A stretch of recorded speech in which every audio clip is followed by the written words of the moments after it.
Welcome back, friends. We are on part 7 of Ray Bradbury's Dandelion Wine. I hope you're enjoying it. Leave me a comment. Let me know what you're thinking. And let's get started. The first light on the roof outside, very early morning. The leaves on all the trees tremble with a soft awakening to any breeze the dawn may offer. And then, far off, around a curve of silver track, comes the trolley, balanced on 4 small steel blue wheels, and it is painted the color of tangerines. Epaulets of shimmery brass cover it, and pipings of gold, and its chrome bell bings if the ancient motorman taps it with a wrinkled shoe. The numerals on the trolley's front and sides are bright as lemons. Within its seats prickle with cool green moss. Something like a buggy whip flings up from its roof to brush the spider thread high in the passing trees from which it takes its juice. From every window blows an incense, the all-pervasive blue and secret smell of summer storms and lightning. Down the long elmed shadowed streets, the trolley moves along, the motorman's gray-gloved hand touched gently, timelessly, to the levered controls. At noon, the motorman stopped his car in the middle of the block and leaned out. "Hey!" And Douglas and Charlie and Tom and all the boys and girls on the block saw the gray glove waving and dropped from trees and left skip ropes and white snakes on lawns to run and sit in the green plush seats, and there was no charge. Mr. Tridon, the conductor, kept his glove over the mouth of the money box as he moved the trolley on down the shady block, calling. "Hey," said Charlie, "where are we going?"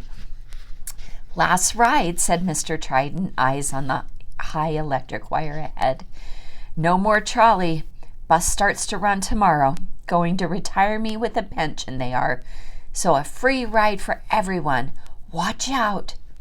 He ricocheted the brass handle. The trolley groaned and swung round an endless green curve, and all the time in the world held still, as if only the children and Mr. Tridon and his miraculous machine were riding an endless river away. "Last day," said Douglas, stunned. "They can't do that. It's bad enough the green machine is gone, locked up in the garage, and no arguments, and bad enough my new tennis shoes are getting old and slowing down. How'll I get around? But they can't take off the trolley."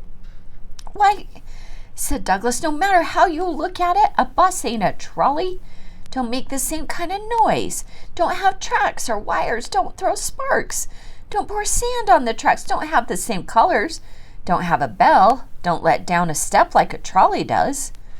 "Hey, that's right," said Charlie. "I always get a kick watching a trolley let down the step like an accordion." "Sure," said Douglas. And then they were at the end of the line. The silver tracks, abandoned for 18 years, ran on into rolling country. In 1910, people took the trolley out to Chessman's Park with vast picnic hampers. The tracks never ripped up, still lay rusting among the hills. "Here's where we turn around," said Charlie. "Here's where you're wrong." Mr. Tridon snapped the emergency generator switch. "Now!" The trolley, with a bump and a sailing glide, swept past the city limits, turned off the street, and swooped downhill through intervals of odorous sunlight and vast acreages of shadow that smelled of toadstools.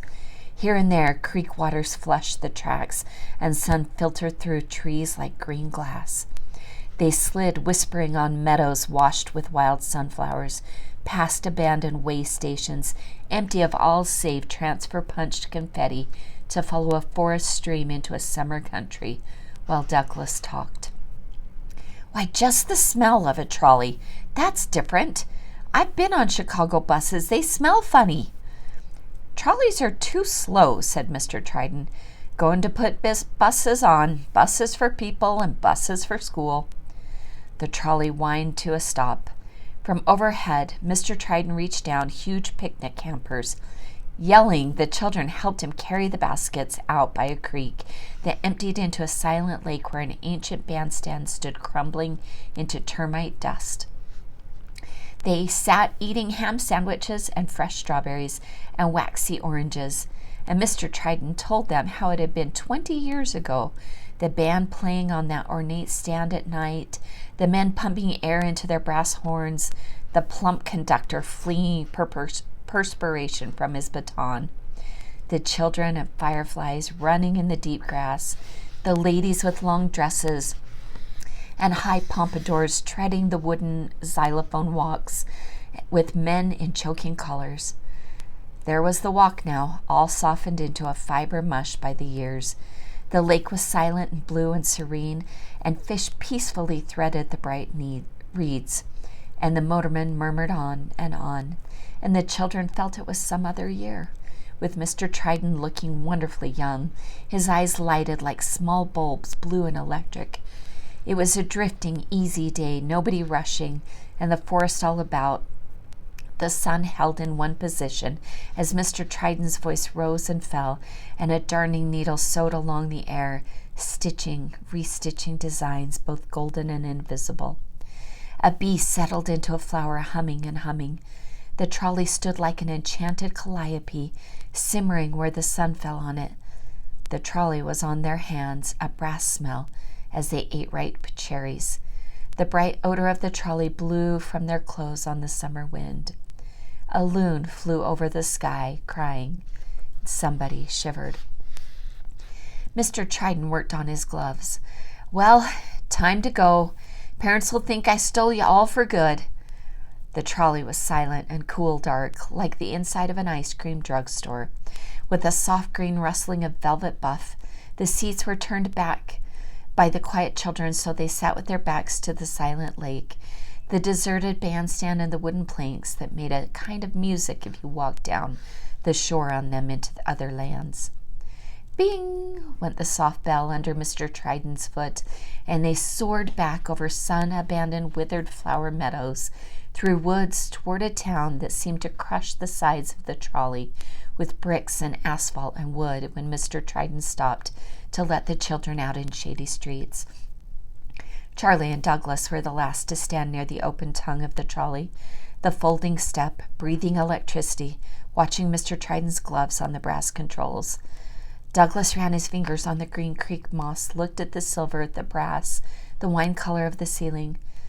Well, so long again, Mr. Trident. Goodbye, boys. See you around, Mr. Trident. See you around. There was a soft sigh of air. The door collapsed, gently shutting, tucking up its corrugated tongue. The trolley sailed slowly down the late afternoon, brighter than the sun, all tangerine, all flashing gold and lemon, turned a far corner, wheeling and vanished, gone away. School buses! Charlie walked to the curb. Won't even give us a chance to be late to school. Come get you at your front door. Never be late again in all our lives. Think of that nightmare, Doug. Just think it all over. But Douglas, standing on the lawn, was seeing how it would be tomorrow, when the men would pour hot tar over the silver tracks, so you would never know a trolley had run this way. He knew it would take as many years as he could think of now to forget the tracks. No matter how deeply buried, some morning in autumn, spring or winter, he knew he'd wake, and if he didn't go near the window, if he just lay deep and snug and warm in his bed, he would hear it, faint and far away. And around the bend of the morning street, up the avenue, between the even rows of sycamore, elm, and maple, in the quietness before the start of living, past his house he could hear the familiar sounds, like the ticking of a clock, the rumble of a dozen metal barrels rolling, the hum of a single immense dragonfly at dawn.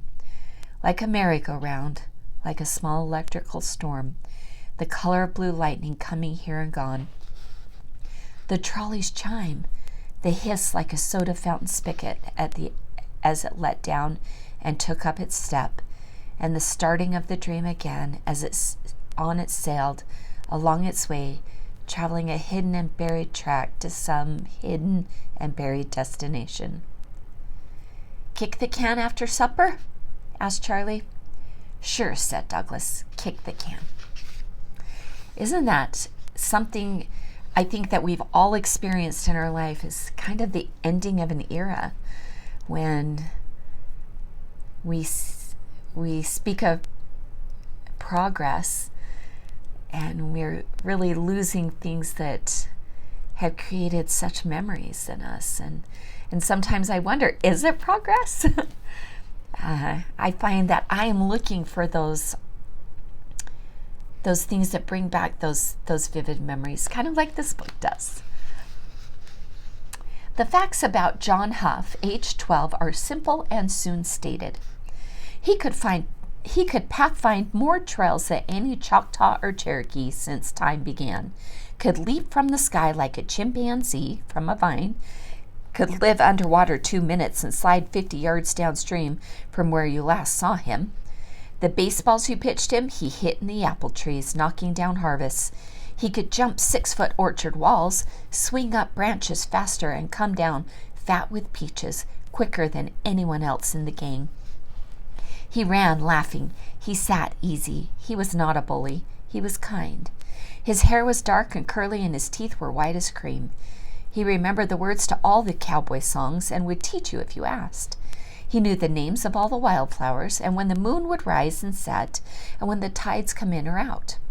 He was, in fact, the only god living in the whole of Greentown, Illinois, during the 20th century that Douglas Spalding knew of. And right now, he and Douglas were hiking out beyond town on another warm and marble-round day. The sky blue, blown grass reaching high, the creeks bright with mirror waters fanning over white stones. It was a day as perfect as the flame of a candle. Douglas walked through it, thinking it would go on this way forever.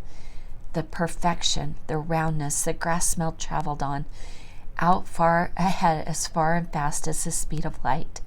The sound of a good friend whistling like an oriole, pegging the softball as you horse dance, key jingled, the dusty paths, all of it was complete. Everything could be touched.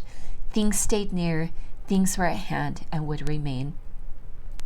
It was such a fine day, and then suddenly a cloud crossed the sky, covered the sun, and did not move again. John Huff had been speaking quietly for several minutes. Now Douglas stopped on the path and looked over at him. "John, say that again." "You heard me the first time, Doug." Did you say you were going away?" "Got my train ticket here in my pocket." "Woo woo, clang, shush, shush, shush, shush. Woo woo." His voice faded. John took the yellow and green train ticket solemnly from his pocket, and they both looked at it. "Tonight?" said Douglas. "My gosh, tonight we're going to play red light, green light, and statues. How come all of a sudden? You've been here in Greentown all my life. You don't just pick up and leave." "It's my father," said John. "He's got a job in Milwaukee. We weren't sure until today." "My gosh, here it is with the Baptist picnic next week and the carnival next Labor Day and Halloween. Can't your dad wait till then?" John shook his head. "Good grief," said Douglas. "Let me sit down." They sat under an old oak tree on the side of the hill looking back at town, and the sun made large trembling shadows around them. It was cool as a cave in under the tree.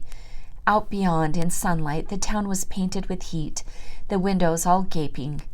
Douglas wanted to run back in where the town, by its very weight, its houses, their bulk, might enclose and prevent John ever getting up and running off. "But we're friends," said Douglas helplessly. "We always will be," said John. "You'll come back to visit every week or so, won't you?" "Well, Dad says only once or twice a year. It's 80 miles. 80 miles ain't fair," shouted Douglas. "No, it's not far at all," said John. "My grandma's got a phone. I'll call you. Or maybe we'll all visit up your way, too. That'd be great." John said nothing for a long while. "Well," said Douglas, "let's talk about something." "What?" "My gosh, if you're going away, we got a million things to talk about. All the things we would have talked about next month. The month after, praying mantises, zeppelins, acrobats, sword swallowers. Go on like you was back there, grasshoppers spitting tobacco. Funny thing is, I don't feel like talking about grasshoppers." "Well, you always did."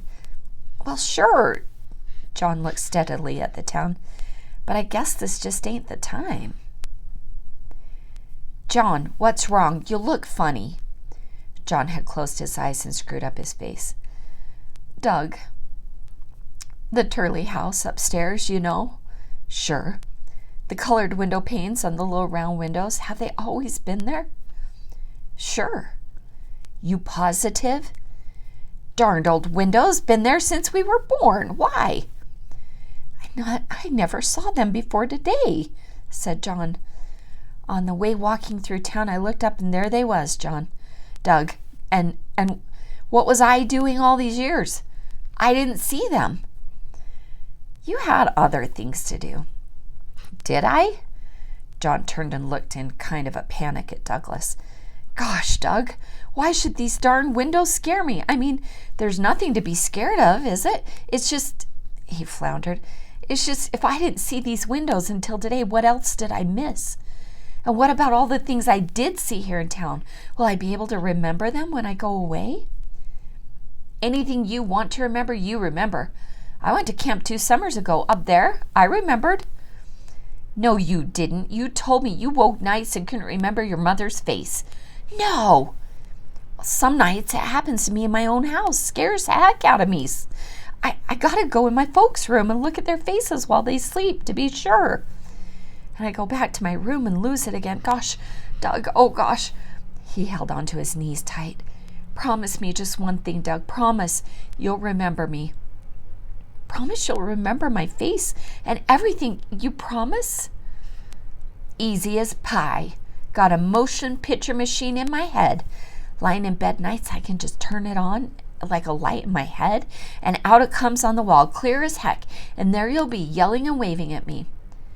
Shut your eyes, Doug. Now tell me what color eyes I got. Don't peek. What color eyes I got? Douglas began to sweat.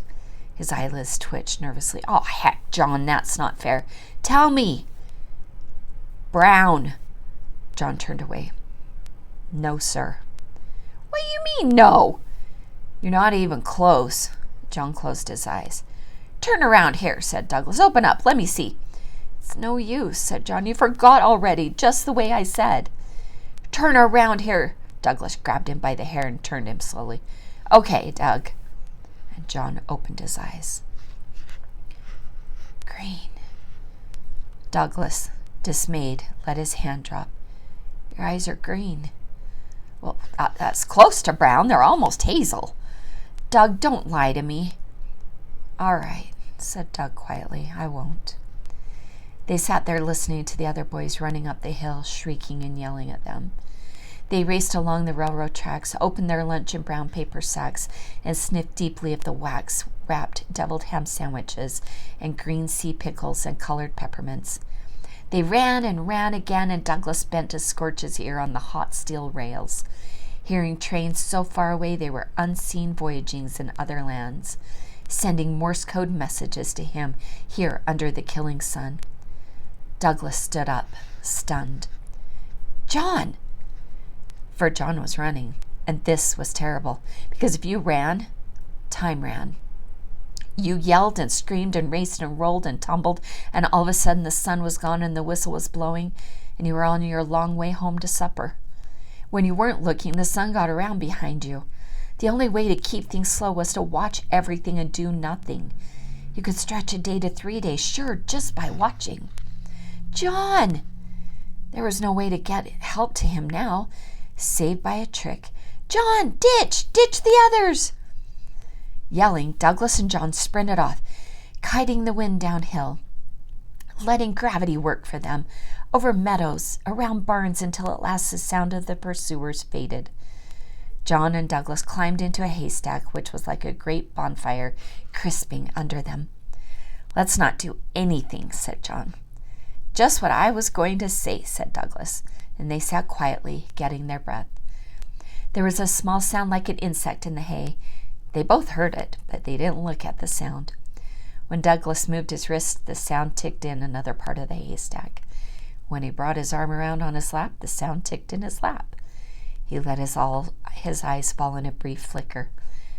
The watch said 3 o'clock. Douglas moved his right hand stealthily to the ticking, pulled out the watch stem. He set the hands back. Now they had all the time they would ever need to look long and close at the world and feel the sun move like a fiery wind over the sky. But at last John must have felt the bodiless weight of their shadows shift and lean, and he spoke. "Doug, what time is it?" 2:30. John looked at the sky. "Don't," thought Douglas. "Looks more like 3:30, 4, said John. "Boy Scout, you learn them things." Douglas sighed and slowly turned the watch ahead. John watched him do this silently. Douglas looked up. John punched him, not hard at all, in the arm. With a swift stroke, a plunge, a train came and went so quickly the boys all leaped aside, yelling, shaking their fists after it. Douglas and John with them. The train roared down the tracks, 200 people in it, gone. The dust followed it a little way toward the south, then settled in the golden silence among the blue rails. The boys were walking home. "I'm going to Cincinnati when I'm 17 and be a railroad fireman," said Charlie Woodman. "I got an uncle in New York," said Jim. "I'll go there and be a printer." Doug did not ask the others. Already the trains were chanting, and he saw their faces drifting off on back observation platforms or pressed to windows. One by one they slid away, and then the empty track and the summer sky and himself on another train run in another direction. Douglas felt the earth move under his feet and saw their shadows move off the grass and color the air. He swallowed hard, then gave a screaming yell, pulled back his fist, shot the indoor ball, whistling in the sky. "Last one home's a rhino's behind." They pounded down the tracks, laughing, flailing the air. There went John Huff, not touching the ground at all. And here came Douglas, touching it all the time. It was 7:00, supper over and the boys gathering one by one. From the sound of their house, doors slammed and their parents crying to them not to slam the doors. Douglas and Tom and Charlie and John stood among half a dozen others, and it was time for hide and seek and statues. "Just one game," said John, "then I gotta go home. The train leaves at 9. Who's going to be it?" "Me," said Douglas. "That's the first time I ever heard of anybody volunteering to be it," said Tom. Douglas looked at John for a long moment. "Start running," he cried. The boys scattered, yelling. John backed away, then turned and began to lope. Douglas counted slowly. He let them run far, spread out, separate each to his own small world. When they had got their momentum up and were almost out of sight, he took a deep breath. "Statues!" Everyone froze. Very quietly, Douglas moved across the lawn to where John Huff stood like an iron deer in the twilight. Far away, the other boys stood, hands up, faces grimaced, eyes bright as stuffed squirrels. "I'm gonna cry. I'm so sorry. I hope you have tissue."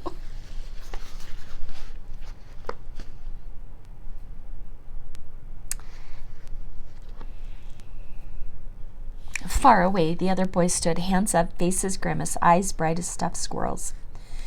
But here was John, alone and motionless, and no one rushing or making a great outcry to spoil this moment. Douglas walked around the statue one way, walked around the statue the other way. The statue did not move. It did not speak. It looked at the horizon, its mouth half smiling. It was like that time years ago in Chicago when they had visited a big place where the carved marble figures were, and is walking around them in the silence. So here was John Huff, with grass stains on his knees and the seat of his pants and cuts on his fingers and scabs on his elbows. Here was John Huff with the quiet tennis shoes, his feet sheathed in silence. There was the mouth that had chewed many an apricot pie come summer, and said many a quiet thing or two about life and the lay of the land. And there were the eyes, not blind like statues' eyes, but filled with molten green gold. And there the dark hair blowing north, now south, or any direction in the little breeze there was. And there were the hands with all of the town on them, dirt from roads and bark slivers from trees, the fingers that smelled of hemp and vine and green apples, old coins or pickled green frogs.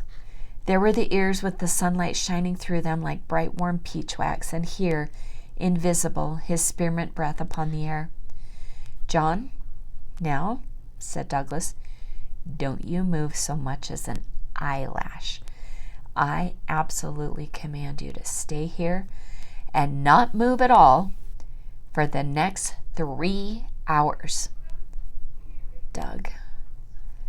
John's lips moved. "Freeze!" said Douglas. John went back to looking at the sky. Betty was not smiling now. "I gotta go," he whispered. "Not a muscle. It's the game." "I just got to get home now," said John.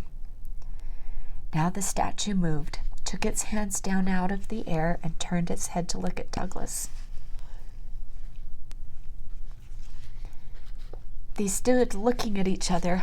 The other kids were putting their arms down too. "We'll play one more round," said John, "except this time I'm it. Run. Run!" The boys ran. "Freeze!" The boys froze, Douglas with them. "Not a muscle," shouted John, "not a hair." He came and stood by Douglas. "Boy, this is the only way to do it," he said. Douglas looked off at the twilight sky. "Frozen statues, every single one of you, the next 3 minutes," said John. Douglas felt John walking around him, even as he had walked around John a moment ago.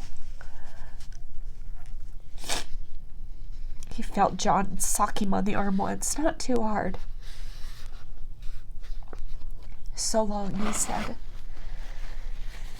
Then there was a rushing sound, and he knew without looking that there was nobody behind him now.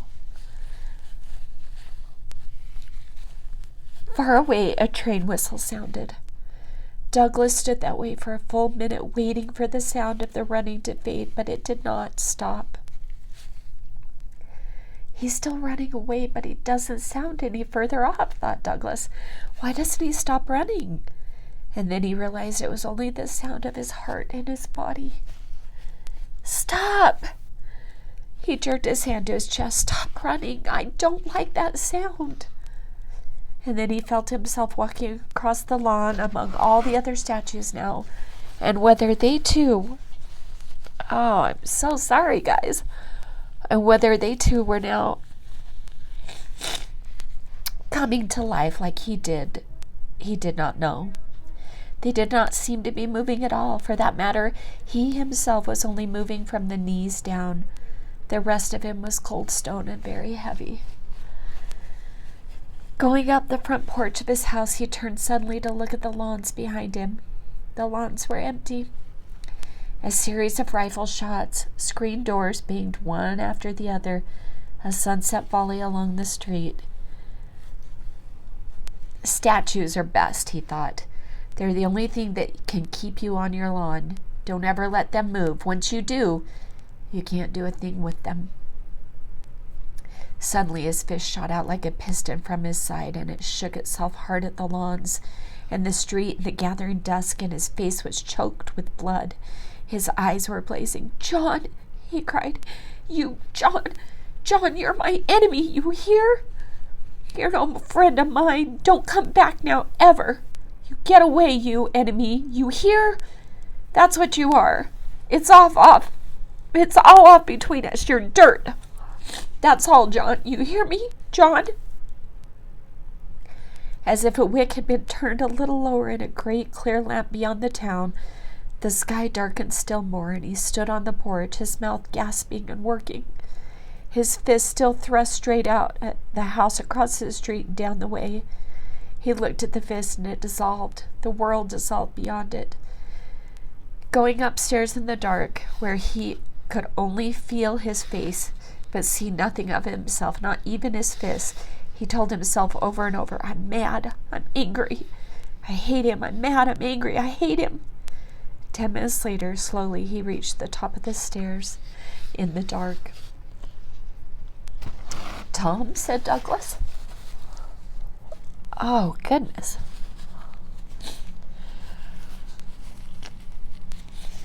"Just promise me one thing, okay? It's a promise." "What?" "You may be my brother, and maybe I hate you sometimes, but stick around, all right?" "You mean you'll let me follow you and the other guys when you go on hikes?" "Well, sure, even that. What I mean is, don't go away, huh? Don't let any cars run over you or fall off a cliff." "I should say not. What do you think I am, anyway?" "'Cause if worst comes to worst, and both of us are real old, say 40 or 45 someday, can we own a gold mine out west and sit there smoking corn silk and growing beards?" "Growing beards, boy!" "Like I say, you stick around and don't let nothing happen." "You can depend on me, Tom," said Tom. "It's not you I worry about," said Douglas. "It's the way God runs the world." Tom thought about this for a moment. "He's all right, Doug," said Tom. "He tries." I'm going to end there. Have you ever had a friend that moved? I remember being 12 years old and my family moved from Springville to Provo, really far. And I remember thinking, I would never see those friends again. And I mean, I totally relate to Douglas losing his very best friend. It was amazing to me later in life how wonderful it was that I married a boy from Springville who was born and raised there and moved back there. And I call that place home. I hope you have a wonderful week. And I hope you're enjoying the book. And again, I'm sorry about my emotions, but they're good. They're gifts. Talk to you soon.